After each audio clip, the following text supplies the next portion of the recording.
விசுவாட்சியத்தால் கடற்கராக ஒருவர் சொன்னார். அதிகாலை எழுதுவதை நியமித்து முடித்து 14 நோய்கள் சென்று சத்தியோகம் சென்று ஒரு ரோதனை கண்டு அவருடைய ஆசை பெற்று ஐவந்தம் சென்று வாசரி போற்றி வெச்சுப்புகள் வெங்கடவா வெங்கவாவிகள் பாதிகள் ஜென்மம் இருக்கவா இன்னொரு ஜென்மம் இருக்கவா போதும் போதும் பட்டதே போதும். மச்சா குணா வராக வாமன நரசிம்மா வளர்ந்து வர சொல்லலாம். ராமகிருஷ்ணா கல்யாணம் சொல்லக்கூடிய 19 கல்யாணங்களை கண்டு அவருடைய அனுகிரகம் பெற்று கைலகிரி செல்லடைந்து இவருவா சிவபெருமானை கண்டு அவருடைய ஆசி பெற்று கிரைதாயுகம் திரைதாயுகம் விபாவரயுகம் நடந்து கொண்டிருப்பது கலியுகம். இந்த கலியுகத்தின் கடவுள் கந்த பெருமானுக்கு தொண்டு செய்ய வேண்டும் என்ற எண்ணத்தோடு நாமும் இங்கு வந்திருந்தால் கூட இடம் கலன் கிடைக்க வேண்டும், இடம் சிறக்க வேண்டும் என்று பார்க்கின்ற பொழுது கலன் கிடைக்கணும்னா என்ன செய்யணும்? அந்தரத்தை விழா எடுத்து 5 எழுத்தையே அம்பாக தொடுத்து மந்திர தேறி ஏறி மான் வேட்டி ஆடுவதற்கு சந்திரர்கள் சூரியரும் காண்புகுந்த கவனத்தை தந்து விளையாட இலக்கணமா மனமகிழ்ந்து பார்ப்பார் உண்டு. சிவபெருமான் முப்புறத்தை இருக்கிறதுக்காக கிளம்பினாராம். அப்படி கிளம்பும் பொழுது அந்தரமே வில்லாக மாறிச்சா, 5 எழுத்தே அம்பா மாறிச்சா, சூரிய சந்திரர்கள் சக்கரமா மாறினாங்களாம். மகாவிஷ்ணு அதுல நானா இருந்தாராம். இப்ப எல்லாரும் நினைக்கிறாங்க நான் தான் தெரியாது, நான் இருக்கிறதுனாலதான் சிவன் முப்புறத்தை இருக்க போறாரு, நான் சக்கரமா இருக்கிறதா பேர் ஓட போகுது, நான் மாடமா இருக்கிறனால தான் அவரை கொல்ல போறாரு. இப்படி ஒரு அகந்த நம்ம தான் தெரியாது. அப்படி அப்பதான் சிவன் தேர்ல கால வச்சாராம், சுக்கு முறை உடஞ்சு வச்சான். அதுக்கப்புறம் போறாரு, முப்புறத்தை எரிக்க முடியல, ஜெயிக்க முடியல. ஏன் யார் யார் எந்தெந்த தொழில் செய்தாலும் விக்னம் இல்லாதற்கு அந்த விநாயக பெருமானை வணங்க வேண்டும். அப்பதான் விநாயகன் சொல்றாரு, 3 ரெண்டு சிவனுக்கு அவர் என்ன வணங்கமா போயிட்டாரு, எங்க அப்பத்தையா இருந்தாலும் முதல் பிள்ளை நான் இல்லையா, என்னைய வணங்கல, அதனால அவரை தலையை கொண்டாந்து என் காலடியில போடுங்க, அவருக்கு வெற்றி கிடைக்க முடியும். சிவனுடைய தலையை வெட்டப்படும் யாராவது ஆதி அந்தமில்லா அருட்பெரும் ஜோதி அப்படின்னு சொல்லக்கூடிய சிவபெருமன் தலையை வெட்ட முடியுமா? அதற்காக உருவாக்கப்பட்டதுதான் தென்னை மரத்துல இருந்து தேங்காய் 3 கண்ணு இருக்கு. அதுல அந்த முக்கண் படைத்த தேங்காயை கொண்டாந்து சூறக்காயை அடிச்சு விநாயக பெருமானே நாங்க போற காரியம் வெற்றி அடைய வேண்டும் அப்படின்னு விநாயகனுக்கு முதல்ல தேங்காய் உடைச்ச இடம் சூறக்காயின்னு சொல்றது. அது போல நம்ம இன்னைக்கு மச்சனத்தையா எங்க பெண்ணை கொடுத்துருக்கேன் சித்தி புத்தின்னு இருந்தாலும் மச்சனா இருந்தாலும் மலை ஏறி போனாலும் மச்சன் நினைவு வேணும். இப்ப அவரை வணங்கணும்.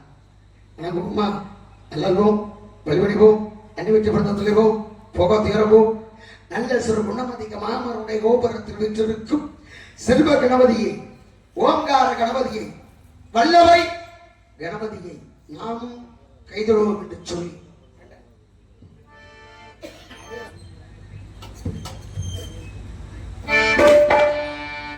கும்பிட்ட குளம் காக்க வேண்டும், குறைகளை நீக்க வேண்டும்.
அழகான இடம், பெருமையான இடம், அதுல உயர்வான இடம். அப்படிப்பட்ட இடத்துக்கு நம்மளையும் கூட்டி வந்திருக்காருன்னா இந்த இடத்தின் பெருமை சாதாரணமா இருக்குமா? எத்தனையோ பெரிய பெரிய ஆளுகளை பார்த்த இடம் இந்த சின்ன பிள்ளைய கூட்டி வந்தீங்க. இது எனக்கு தெரிஞ்சது.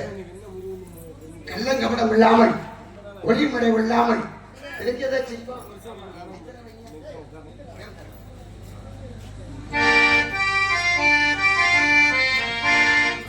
உயர்ந்த இடத்தில் இருக்கும் போது உலகம் உன்னை மதிக்கும். இளமை கொஞ்சம் இறங்கி வந்தால் நிழலும் கூட நிற்கும். உயர்ந்த இடத்தில் இருக்கும் போது உலகம் உன்னை மதிக்கும். இளமை கொஞ்சம் இறங்கி வந்தால் நிழலும் கூட நிற்கும்.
அப்படிப்பட்ட மனிதர்களில் பொறுமையான உயர்வான நல்ல உள்ளம் படைத்தவர்கள் இருக்கக்கூடிய இடம். அப்படிப்பட்ட இடத்தில் கழகத்துக்கான காரணகாரியம் தென்படுமா? சுற்றி பார்க்கலாமா?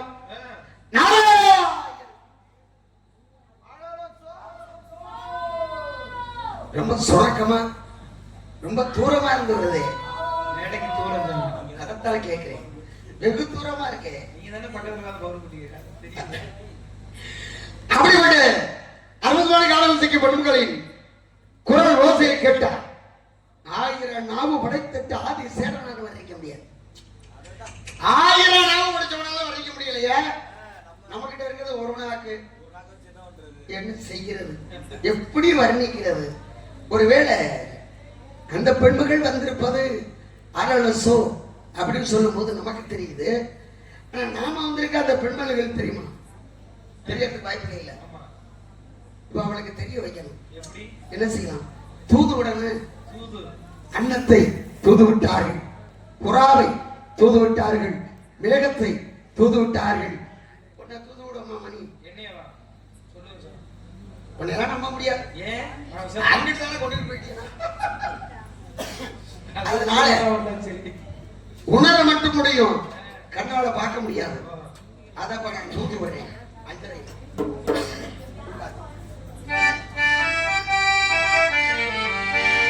பூங்காத்தே அந்த பொண்ணு கிட்ட ஒண்ணு சொல்லி வா அனியா, அவ இல்லாம அங்கே வாடுது. ஆ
பெண்கள் பாடிக்கொண்டிருக்கிறார்.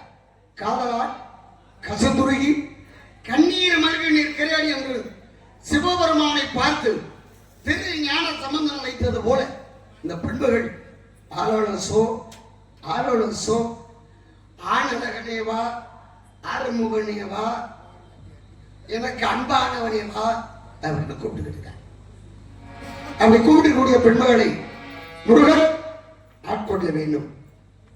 18 புராணம். இந்த 18 புராணத்துல பெரிய புராணம் சொல்றது இந்த கந்த புராணம் மட்டும்தான். கந்த புராணத்தை நாங்க நடத்துறது ஒரு பகுதி. ஆனா அதை நடத்தினோம்னா 7 நாள் ஆகும். இல்ல அப்படின்னா முழுசா விவரம் தெரிஞ்ச ஆள் வந்தா ஒரே நாள்ல அறுபடை வீட்டையும் என்னால காட்ட முடியும். அதுக்கு ஆடு வரணும். அது விஷயம் நிறைய இருக்கு. ஏன்னு சொன்னா 1,00,000 கிரந்தங்களை கொண்டது, 6 சங்கீதைகள் கொண்டது, 3 திரு கல்யாணத்தை கொண்டது இந்த கந்த புராணம். மங்களகரமான புராணம் இதுக்கு பேரு. 1 சிவன் பார்வதி கல்யாணம், அடுத்து முருகன் தேவி யானை கல்யாணம், அடுத்து முருகன் வள்ளி கல்யாணம் 3 திருமணம் நடக்கும் இந்த கந்த புராணத்துல. இதை முழுசா நடத்தினோம்னா ரொம்ப சிரமம். இருந்தாலும் இந்த பெண்மகளின் நிலையை நீ பார்த்தா ஒருவேளை களிமணி இப்படி இருக்குமோ? பழமையா? ஒரே ஒரு பாட்டு மட்டும், பழமையா மாயமான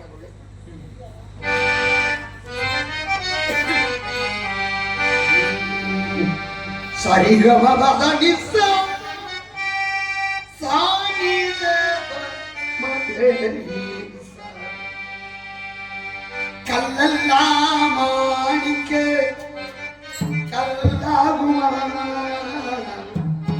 கலையெல்லாம் கண்கள் சொல்லும் கலையாகுமா சொல்லெல்லாம் தூய தமிழ் சொல்லாகுமா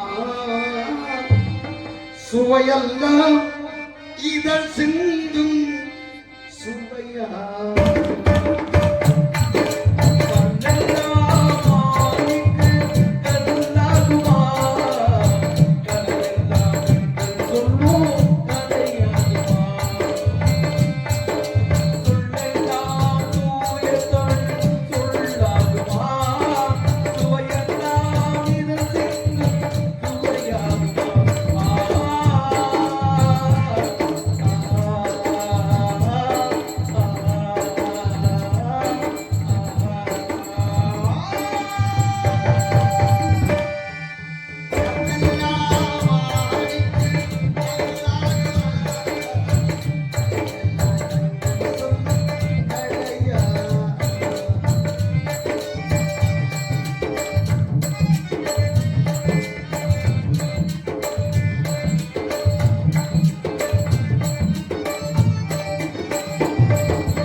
கானத்தை செலுத்திக் கொண்டிருக்கின்றார். இங்கு சிறந்த முறையில் பெண்கள் கழக பிரியராக நடித்து உங்களை மகிழ்ந்து கொண்டிருக்கும் புதுக்கோட்டை சேர்ந்த ஏஎஸ் கலைமதி அவர்களுக்கு கொண்டாடி கொடுத்து நாம் போதும் சொன்னார்.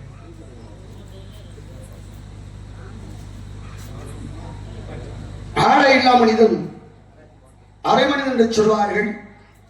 ஆள்வாதி ஆடைவாதி. மானத்தை காக்கிறது ஆடைதான். பிறக்கிறவன் பிறக்கும் பொழுது நிர்வாணமத்தா வருகிறான். இறக்கும் போதும் அருணாக்கயிறு கூட இருக்காது. அறுத்துக்கிட்டு நிர்வாணமத்தை உள்ள போடுவாங்க. இதுக்கு இடையில் வாழ்கிறோம். அதுக்கு தேவை ஆடை.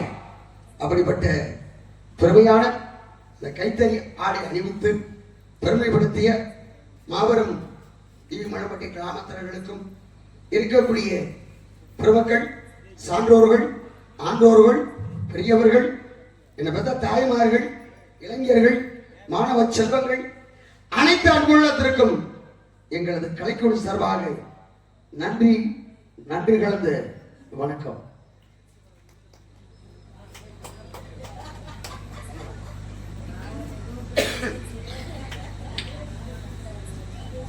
ஒரு பெரிய கோடீஸ்வரன் வீடு பார்த்தா 40-50 கோடிக்கு பிரமாணம் இருக்கும். அவ்வளவு பெரிய ஆரம்பம். வீட்டுல பார்த்தா லட்சக்கணக்கில் கிடக்கு சொத்து பத்தல. இருந்து என்ன பண்ண, பட்டு வேட்டி பட்டிச்சலை கட்டிக்கிட்டு தெருவில் போறாரு. டீ கடையில் உட்காந்து 4 பேர் சொல்றாங்க, இந்த போறா பாருங்க, பட்டிச்சோக்கா பட்டு வேட்டி கொடுத்து கொல்லி வைக்க பிள்ளை இல்லை, இவெல்லாம் திரியறான் பாடுறான் அப்படின்னு கேட்டுவிட்டாங்க. கொல்லி வைக்க புல் இல்லை. அப்ப இவள சொத்து இருக்கு. கேட்ட கேள்வி அந்த ஆளுக்கு முன்னாடி இதயத்துல குத்தி பின்னாடி முதுகு வழியா வர மறந்துரு. அழுதுட்டான். நேரா சிவன்ட்ட போறான். ஐயா, வீடு வாச வேணும்னு கேட்டனா, இவ்வளவு செல்வம் வேணும்னு கேட்டனா, எல்லாம் கொடுத்த நீ ஒரு புள்ள பாக்கியம் கொடுக்கலையே, ஊருக்காரெல்லாம் நாக்கு மேல பள்ள போட்டு பேசுறாங்களே, ஏன் இப்படி சோதிக்கிற கேட்க. அப்பதான் அவர் சொன்னாராம், தம்பி உனக்கு பிள்ளை இல்ல, சரி பக்கத்து ஊருக்கு போ, அண்ணான காட்சி, அவனுக்கு 7 ஆம்பளை பிள்ளை பிறந்திருக்கு, அவனுக்கு சோத்துக்கு வழி இல்லை, உனக்கு பிள்ளை வேணும்னா நீ அங்க போய் ஒரு பிள்ளைய தத்தெடுத்துட்டுன்னு சொல்ல. இவர் என்ன பண்றாரு, அந்த ஊரை நோக்கி நடந்து போயிட்டு இருக்காரு. அப்ப அதுக்கு முன்னாடியே சிவன் அவர்கிட்ட போய் சொல்லி, நீ வர்றவே பெரிய செல்வந்தே, நிறைய பொருள்கள் வச்சிருக்கான், உங்ககிட்ட பிள்ளை கேட்க வர்றேன், என்ன செய்கிற, தராசு எடுத்து வச்சுக்க, உன் பிள்ளைய உட்கார வை, அவன் இடம் எவ்வளவோ அவ்வளவு ரத்னங்கள், மணிகள், நாணயங்கள், தங்கம் எல்லாம் வேணும்னு கேளு, அவன் புள்ள நோக்கத்துல வந்துக்கிட்டீங்க அப்படின்னு சிவன் அங்க சொல்லிவிட்டாரு. இப்ப இவன் தேடி போய் ஒரு பிள்ளைய கேட்க, பிள்ளைய அவன் கொடுக்குறேன்ட்டான். சந்தோஷம். இப்ப தராசுல பிள்ளைய வச்சாச்சு, எடைக்கு எடை பொன்பொருள் கொடுக்கணும். இவர் வீட்டுல உள்ளதெல்லாம் கொண்டாந்து கொடுத்து அந்த பிள்ளைய வாங்கிட்டு போறாரு. அப்ப அவனுடைய வறுமை நீங்கிருச்சு, இவருக்கு பிள்ளை கிடைச்சிருச்சு. கொண்டு வராரு, வளர்க்கிறாரு, படிக்க வைக்கிறாரு, ஆளாக்குறாரு. 22 வயசாச்சு. என்ன செய்யணும்ல, திரைக்கடல் ஓடியும் திரவியம் தேடு, சம்பாதிக்கணும். ஆம்பளைனா சம்பாதிக்கணும். வீட்டுல அப்பா அம்மா சம்பாதிக்கிறதுல உட்காந்து சாப்பிடக்கூடாது, அது ஒரு கேவலம். படிச்சு முடிச்சோம்னா சம்பாதிக்க ஆரம்பிச்சிடும். இவனை சம்பாதிக்கிறதுக்காக இப்ப நம்ம வெளிநாட்டுக்கு அனுப்புறோமா இல்லையா, சிங்கப்பூர், மலேசியா, குவைத்து, இந்த மாதிரி நாடுகளுக்கு. அப்ப ரோமன் அப்ப இருந்த நாடுகள், நம்ம நாட்டு வழியா போற களம், இப்ப பிளைட்டு, அதுக்கு முன்னாடி கப்பல், அதுக்கு முன்னாடி மரக்களம் அப்படின்னு சொல்லுவாங்க, கட்டுமானம். அதெல்லாம் மகனை அனுப்பிச்சு விடுற, மகன் போறான் பர்மா, ரோம், இப்ப நாட்டுக்கு போய் சம்பாதிக்க போறான். 6 மாசம் ஆகும், திரும்ப ஒரு 6 மாசம் ஆகும், 12 ஆண்டுகள், ஒரு வருடம் ஆகும். 6 மாசம் சென்று மகன் வர்றியா, சம்பாதிச்சுட்டு வர்றியான். அப்பனுக்கு ஒரே சந்தோஷம், உள்ள நிறைய சம்பாதிச்சுட்டாயா. அங்க பார்த்தா 2 மூட்டை இருக்கு. என்ன மூட்டை, சனல் சாக்குல 2 மூட்டை இருக்கு. அப்பன் அதை பிடிச்சு பாக்குறாரு, ஒரு மூட்டையில எராட்டி. அப்பனுக்கு கோபம் வந்துருச்சு. ஏண்டா, நம்ம ஊர்ல இல்லாத பசுமாடா, அது போடாத சாணமா, நம்ம தட்டாத ராட்டியா, இதை சம்பாதிக்கவா உன்னை வெளிநாட்டுக்கு அனுப்புனேன். கோபம் வந்துருச்சு. வந்துச்சு அப்பாவுக்கு. ஒரு ராட்டி எடுத்தபடி அடிச்சாரு பாருங்க. அந்த ராட்டியில இருந்து நவ மணிகள் நவ ரத்தனங்கள் அப்படியே சல சல சல சலன்னு ஓடிச்சான். அப்போ ஒரு ராட்டியில எவ்வளவு இருந்தா ஒரு மூட்டையில இருக்கிற ராட்டியில எவ்வளவு இருக்கும்? எல்லாத்தையும் உடைச்சு பார்க்கிறாரு. போர் மாதிரி குமிஞ்சிருச்சு. அடுத்த முடிய உடைக்கிறாரு. அதுல இருந்தது உமி. நம்ம ஊர்ல நெல்லை வச்சு காய போட்டு அரைச்சு உண்மையாக்குறோமா இல்லையா? அரிசி தண்ணி உமி தண்ணியா? அந்த தவறு உமி. அதை எடுத்து போட்டுறியான். வெறும் தங்க நாணயங்கள், வெள்ளி நாணயங்கள், செப்பு நாணயங்கள், இப்படி நாணயமா சிறந்து ஓடும். அப்ப நம்ம பிள்ளை கெட்டிக்கார பிள்ளை தான் நல்லா சம்பாரிச்சு கொண்டு வந்திருக்கான். நம்ம தான் திட்டிவிட்டோம், சமாதானப்படுத்துவோம். வீட்டுக்குள்ள போறாரு, பொண்டாட்டிய பாக்குறாரு, என் பிள்ளை எங்க இவ்வளவு சம்பாரிச்சு வந்திருக்கான், திட்டிவிட்டனே அப்படின்னு சமாதானப்படுத்த கேட்கிறாரு. அப்பதான் அந்த அம்மா கொடுத்தாங்க ஒரு பேழை. பேழைன்னா எங்க பெரியப்பாவுக்கெல்லாம் தெரியும் இந்த பகுதியில எல்லாம். அந்த காலத்துல கணக்கு எழுதுற வச்சிருப்பாங்க ஒரு பெட்டி, மரப்பெட்டி, இப்படி திறக்கிற மாதிரி இருக்கும். அது பேழைன்னு அதுக்கு பேரு. அதுக்கு உள்ள ஒரு ஓலைச்சுவடியும் ஒரு ஊசி இருந்தது. இந்த ஊசியை எடுத்து பாக்குறேன். ஊசியில காது இல்லை, காது அந்து போச்சு. இப்ப நம்ம வேடிச்சலை கட்டுறோம், கிழிஞ்சு போச்சுன்னா தைக்கிறோம். தைக்கிறதுக்கு ஊசி வாங்குறோம். அதுல நூல் கொறுக்கணும்னா அந்த காது இருந்தா தானே நூல் கொறுக்க முடியும். இல்லாட்டி எப்படி நூல் கோர்த்த ஒன்று வெளியே வந்துடாதா? அதுக்கு காது இல்லாத ஊசி. அடுத்து ஓலைச்சுவடி எடுத்து பாக்குற, அதுல ஒரு வாசகம் எழுதியிருக்கு. என்ன வாசகம்? காதற்ற ஊசியின் வாராதுகான் கடை வண்டிக்கே. நீ எவ்வளவு சம்பாதிச்சாலும் எதுவும் உனக்கு நிரந்தரம் இல்லை. அப்பா கிடையாது, அம்மா கிடையாது, அண்ணன் தம்பி கிடையாது, மாமி வச்சது கிடையாது, சொந்த பந்தம் கிடையாது. எதுவும் நிரந்தரம் இல்லாத வாழ்வு இந்த பிறவி மனித வாழ்வு. ஏயா சொத்து காசப்பட அப்படின்னு சொல்லிட்டு புள்ள மறந்துட்டான். இவர் என்ன பண்ணாரு? இருக்காத பிள்ளைய கேட்டோம் வேண்டாமியா அப்படின்னு எல்லாத்தையும் தூக்கி போட்டு ஒரு சின்ன கோமணத்தை கட்டிட்டு பண்ணிட்டாரு. அப்பதான் அவங்க அம்மா போட்டு சொன்னாங்கன்னா, ஓ மகன் உனக்கு நல்லது செஞ்சானோ இல்லையோ அது அப்புறம், நான் பெற்று உன்னை வளர்த்து ஆளாக்கி இவ்வளவு பெரிய இலையில கொண்டாந்து விட்ட என்ன விட்டுட்டு போறாங்கறிய, எனக்கு செய்ய வேண்டியதை செய்யாம போறியப்பா அப்படின்னு நம்ம கண்ணை தடுத்து நிறுத்த. அப்பதான் அவரை சொன்னாராம், அம்மா உங்களுக்கு செய்ய வேண்டியதை நான் செய்கிறேன், எல்லை எப்படி தாண்ட மாட்டேன், ஆனால் உங்க அந்திய காலம் முடியும்னு எனக்கு எப்படி தெரியும் அப்படின்னாங்களாம். யாரும் பேர் கேட்கிற. அப்பதான் அந்த அம்மா உள்ள போயிட்டு வீட்டுக்குள்ள மண் குருது இருக்கா இல்லையா, மண்பானை நம்ம வீட்டுல எல்லாம் இருக்கும்னு நினைக்கிறேன். அதுக்குள்ள கைய விட்டு ஒரு படி அரிசி அள்ளி இப்படி கையில கொடுத்து, இதை முடிச்சுக்க, இது எப்ப அவிழ்ந்து விழுகுதோ அப்ப நான் செத்து போயிட்டேன்னு நினைச்சுக்க, இந்த அரிசி கொண்டாந்து எனக்கு பாக்கி அரிசி போடுறது அப்படின்னு இடுப்புல முடிச்சுக்கிட்டாங்க. போறாரு. போறது 2 இடம், அது விவரமா சொல்ல நேரம் இல்லை. அப்ப அந்த முடிச்சு அவிழ்கிறது. அம்மா இறந்து போனவங்க தெரிஞ்சுக்கிட்டாரு. விழுந்து குடியாடுறாரு. குடியாந்து பார்த்தா அம்மாவை வேளாண் மரம், கருவ மரம், பெரிய பெரிய மரத்தை கட்ட கட்டையா வெட்டி அடுக்கி வச்சு அதுக்கு மேல தூக்கி வச்சு கொள்ளி வைக்க மகனை எதிர்பார்த்துக்கிட்டு இருக்காரு. வந்துட்டார். வந்தவரு பாக்குறாரு, மரத்து மேல அம்மா படுத்திருக்கு, செத்த படம். அப்பதான் ஊர்க்கார பார்த்து சொன்னாராம், 2 திங்களாய் அங்கமெல்லாம் நுந்து பெத்த தாய்டாது 300 நாள் சுமந்திருக்கா என்ன, தன் ரத்தத்தையே முடிச்சு பாலா கொடுத்த தாய், அந்த தாயை கொண்டு போய் கட்டையில ஒடிச்சிருக்க இறங்குங்க கீழே அப்படின்னு சொல்லிட்டு பக்கத்துல இருந்த வாழைத்தோப்புல 2 வாழை மரத்தை வெட்டி 2ஆ வகுந்து அம்மாவை படுக்க போட்டு கொல்லிக்கட்டை கையில் எடுத்து சொன்னாராம், முன்னையிட்டது முப்புறத்திலே, பின்னையிட்டது தென்னிலங்கையிலே, என் அந்த இட்டதி அடி வயிற்றினிலே, யானு முட்டதி மூழ்கி கொள்ளி வச்சாராம். பச்சை வாழை மரம் பற்றி எரிந்ததா தாய தகனம் பண்ணாராம். யார் அப்படின்னா கவை பூம்பட்டினத்திலே பூம்புகார்ல பிறந்த திருவெண்காடன் அப்படின்னு சொல்லக்கூடிய பட்டினத்தடிகளா அவர் பாடின பாட்டு எவ்வளவு பாட்டு இருக்கு அடியப்பா. அந்த நூலை படிச்சா அழுக வந்துருது. அப்ப அந்த அளவிற்கு தாய்கள் பெரிய பெயர் பெற்றவர்கள்.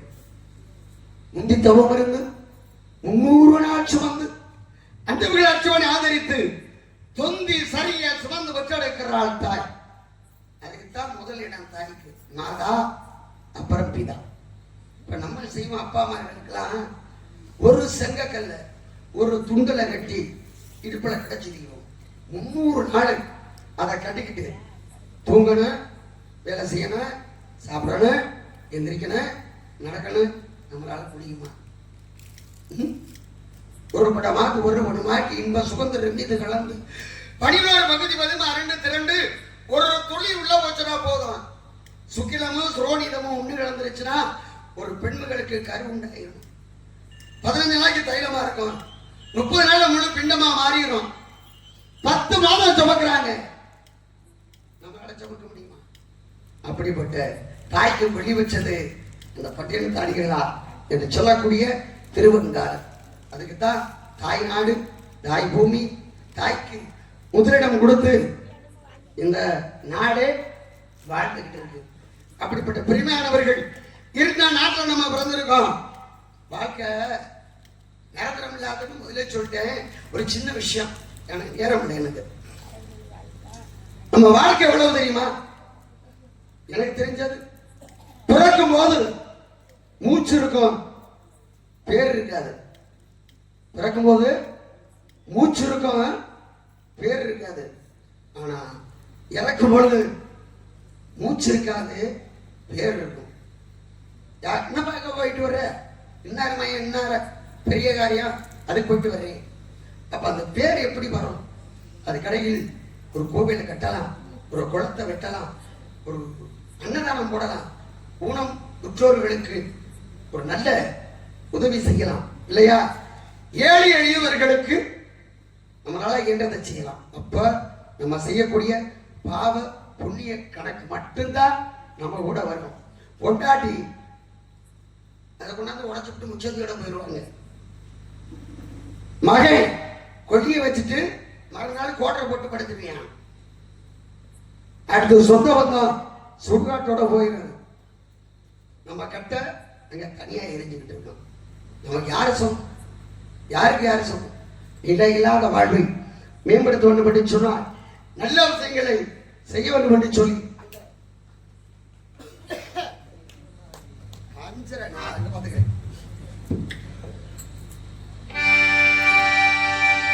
மனித இணைப்பதுண்டு வாழ்வு நிலைக்கும் என்று இறைவன் இணைப்பதுண்டு பாவம் மனிதன் என்று நினைப்பதுண்டு வாழ்வு நிலைக்கும் என்று இறைவன் இணைப்பதுண்டு பாவம் மனிதன் என்று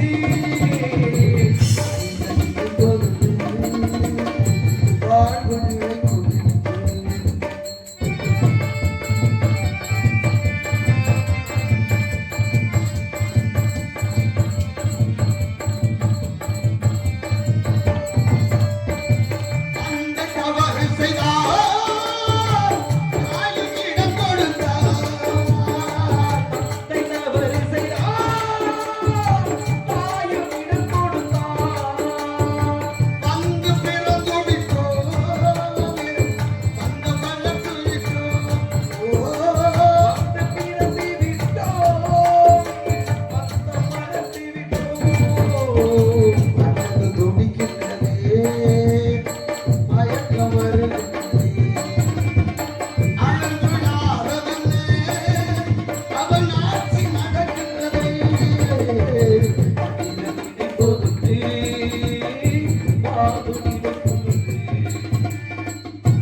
தூங்கும் போது வாங்குகிற மூச்சு சுரு மாதிரி போனாலும் போச்சு. இந்த மூச்சு இருக்கிற வரை இல்லையா? இப்பாடலை பாராட்டி சிறந்த முறையில் ஒளிபெருக்கிய சாணம் இப்போதையில் வெற்றி முரசு கொண்டு வரும் AS Maniyan sound service operator அண்ணா சார்பாக ரூபாய் 50 அன்பளிப்படுத்தி பயன்படுத்தினார்கள். அற்புதமான ஒளிபெருக்கி. ஏன்னா கண்ணு தெரியலையா, அரவிந்துக்கு போங்க, லென்ஸ் பொருத்திக்கலாம். இதயம் துடிக்கலையா, உமையாமிக்கு போங்க, மாற்று இருதய சிகிச்சை பண்ணிக்கலாம். குடல் இருந்து போச்சா, பிளாஸ்டிக் சர்ஜரி அதுவும் பண்ணலாம். காலு நொடமாயிருச்சா, கட்டக்கால வச்சுக்கலாம். இதெல்லாம் மாற்றலாம். ஆனா அந்த இடரு, தொண்டை, குரல் வளம் இது போச்சு, ஆபரேஷன் பண்ணோம்னா அப்புறம் அப்படின்ற இது இறைவன் கொடுத்தது. இதை நாங்க சரியா பயன்படுத்தணும்னா எங்களுக்கு இப்படி ஒரு ஒளிபெருக்கி வேணும். சுருதி மாதா, லயம் பிதா. பெட்டிக்காரரு, தாளக்காரரு எங்களுக்கு அம்மா, மிருதங்கக்காரு, ஆடரவுண்டுக்காரு எங்களுக்கு அப்பா. ஆனா அந்த ஒளிபெருக்கி மட்டும் எங்களுக்கு சின்னாய். சின்னாய் கொடுமை கழுவி விட்டுறீங்களா? ஒவ்வொரு இடத்துல எல்லாம் சுருக்கிட்டாங்கன்னு வச்சுக்கீங்க, அதே ரத்தம் வெளியில வரும். உள்ள அந்த குரல் இதெல்லாம் கொப்பளம் கொப்பளமா வரும். மறுநாள் போய் எங்கேயும் பாருங்க. அதுக்குத்தான் நீங்க ரொம்ப முக்கியம். அப்படி அற்புதமான முறையிலே ஒளிபெருக்கி ஏஎஸ் மணியன் ஒளிபெருக்கி ஐயா அற்புதமான முறையில இதை வச்சு நம்ம முடிச்சுப்போம். என்ன கல்வி அது மாதிரி இந்த உலகத்துல நாம வந்திருக்கோம், அதாவது சுற்றுலா வந்திருக்கோம். கூப்பிடும் போது போயிடணும், வரமாட்டேன் சொல்ல முடியாது. நாளைக்கு வர்றேன், நாளை பொறுத்து வர்றேன், அடுத்த வரேன், அப்பவே பிடிச்சிட்டு போயிருவேன். நாக்கு தள்ளிடும். ஏன் சொல்றேன்னு கேளுங்க. நான் சின்ன பிள்ளை, உங்களுக்கு தெரியாத விவரம் கிடையாது. 5 அறிகுறியை காட்டுவேன். அதுக்கு நம்ம தயாரா இருந்துக்கிறோம். 1 நாளை கருப்பா இருந்த முடி வெள்ளையா மாறும். அப்ப முதல் அழைப்பு வந்துருச்சு. என்ன செய்யணும்? உள்ள குட்டி, சொந்த பந்தம், இருக்கக்கூடிய பெத்த பிள்ளைய எல்லாத்தையும் சரி பண்ணி வச்சிடணும்.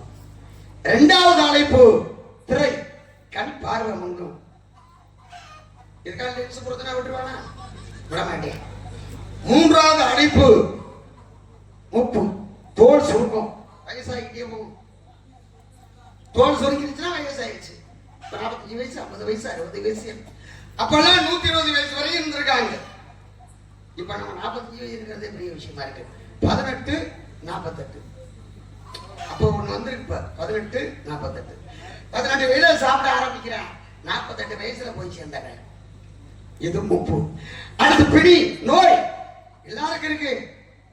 வாதம், பித்தம், சிலந்தமம் 3 நோய் தான் எல்லாருக்கும் இருக்கு. 72,000 நாடி, 4,448 நரம்பு, 206 எலும்பு, இதுக்கெல்லாம் உடம்புல இருக்கு. 10 விதமான காற்று எல்லாமே இருக்கு. இந்த வியாதி எப்ப வெளியில் வரும்? எதோட எதிர்ப்பு சக்தி குறையுதோ அப்ப இந்த வியாதி வரும். முன்னாடி எல்லாம் ஒண்ணுத்துக்கும் வழி இல்லாதவன் கூடு குடிச்சுட்டு தெரிஞ்சான். பெரிய பெரிய பணக்காரங்க, செல்வந்தர்கள் அரிசி சோறு சாப்பிட்டு தெரிஞ்சாங்க. இப்ப என்ன மாறிடுச்சு தெரியுங்களா? இந்த ஒண்ணும் இல்லாதவன ரேஷன் கடையில் அரிசி வாங்கி சோறு சாப்பிடுறான். பெரிய பெரிய ஆளுகள்லாம் நடந்த தெரிஞ்சு கூடு குடிச்சுக்கிட்டு தெரிகிறாங்க. அப்படி மாறிடுச்சு. அது ஏன்? உடம்ப பாதுகாக்கணும். நோயற்ற வாழ்வே குறைவற்ற செல்வம்.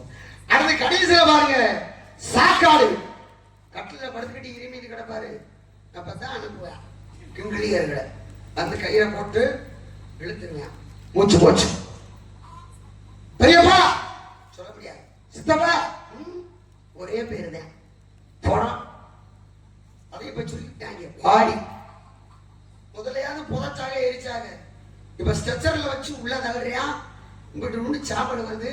அதை நம்ம விட்டா யார் விட்டுணும் தெரியல. அப்படி ஆயிடுச்சு காலம், விஞ்ஞான காலம். இந்த காலத்துல நம்ம சுதாரிப்பா இருந்துக்குங்க அப்படின்னு சொல்லி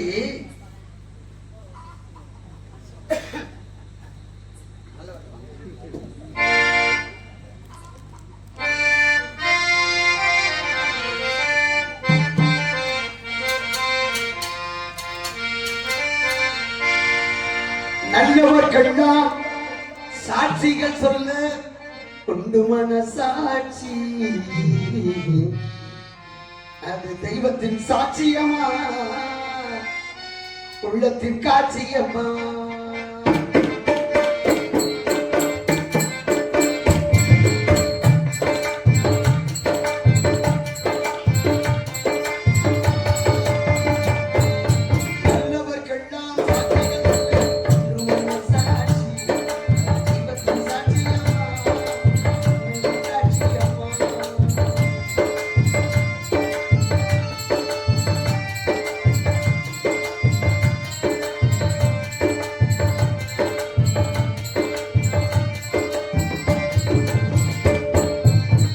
நதி வெள்ளம் காய்ந்து விட்டால் நதி செய்த குற்றம் இல்லை, விதி செய்த குற்றம்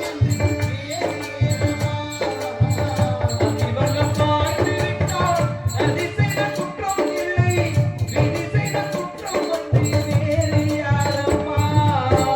பறவைகளே அதில் சொல்லுங்கள், பறவைகளே பதில் சொல்லுங்கள், மனிதர்கள் மயங்கும் போது நீங்கள் பேசுங்கள், மனதுக்குள் மனது வைத்து தூது சொல்லுங்கள். நல்லவர்க்கெல்லாம் சாட்சிகள் என்று ஒன்று மகன் சாட்சி, தெய்வத்தின் சாட்சியம்மா, தெய்வத்தின் சாட்சியம்மா.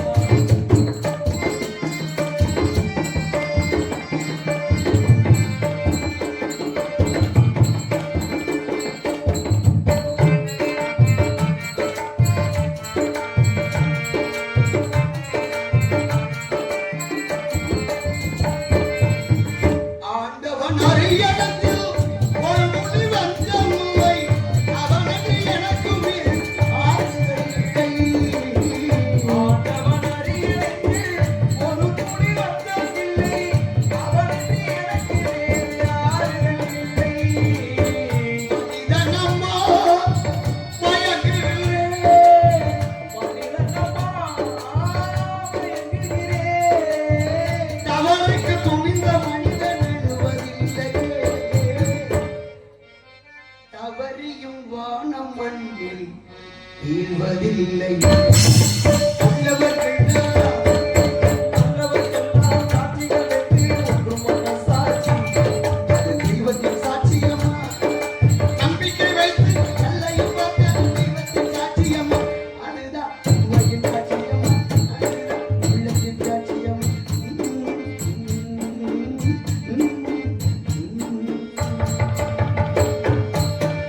அப்படி இடத்தை வர்ணிக்கலாம், இருக்கக்கூடிய பெண்மகளை வர்ணிக்கலாம். ஆனால் காலம் கடந்து விட்டது. வருகிறார் வணக்கவளன், அவரை சந்திப்போம். முதல்ல இவ யாரு, எதுக்கு வந்திருக்கா, என்ன விஷயம் தெரிஞ்சுக்கோமா. அஞ்சரையில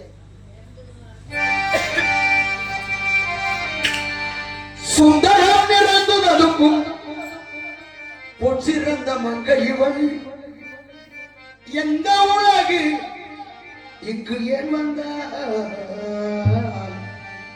சுந்தரம் நிறைந்த துன்பம் ஒரு சிறந்த மங்கை இவள், இந்த உலகிற்கே வந்தார்.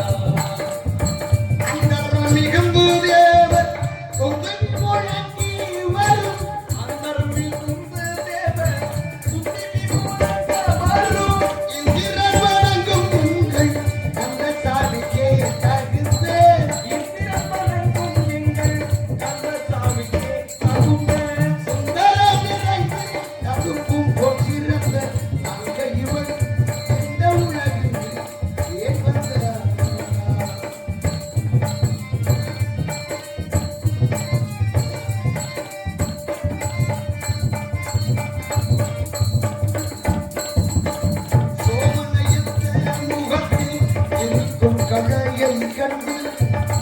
கடினம் என்று நாடுவேன்.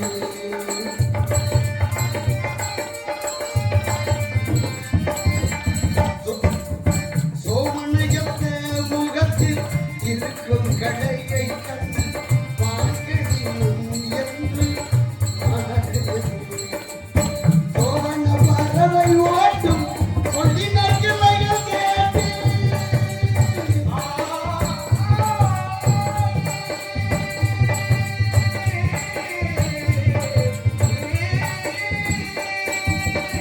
சோமன பறவை ஓட்டும் சொல்லின கிளைகள் கேட்டு சொந்தமென்ன வந்து கூடுதே. வந்து கூடுதே. கானகத்தில் இவர்தினை காவல் செய்வது எவ்விதம்? வானகத்திலே இவள் தீனை காவல் செய்வது எவ்விதம்? ஆனவாதியிடம் இது அற்புதம் மிக அற்புதம் சுத்தேகம் இணைந்து ததும்பும் ஒரு சிறந்த மங்கையில்வன் என்ற உலகில் ஏன்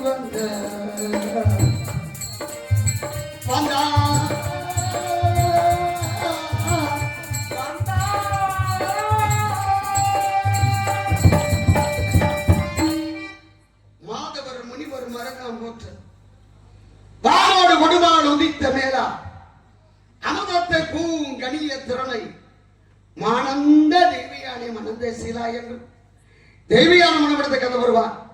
இந்த சுந்தரவள்ளியை மணக்கும் கால நேரம் வந்து விட்டது. நமக்கு இன்றைக்கு கிடைச்ச ஒரே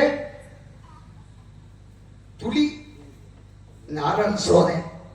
இந்த பெண்ணுகளை வச்சு ஒரு கழகத்தை ஏற்படுத்தி நம்ம தலையை தப்பிச்சுக்கணும், இல்ல தலை சுக்குனரா விழிச்சுப்போம். அதனால வருகிறார் வனக்காவலன், அவரை சந்திக்கலாம். பிறகு கழகத்தை பத்தி சிந்திக்கலாம்.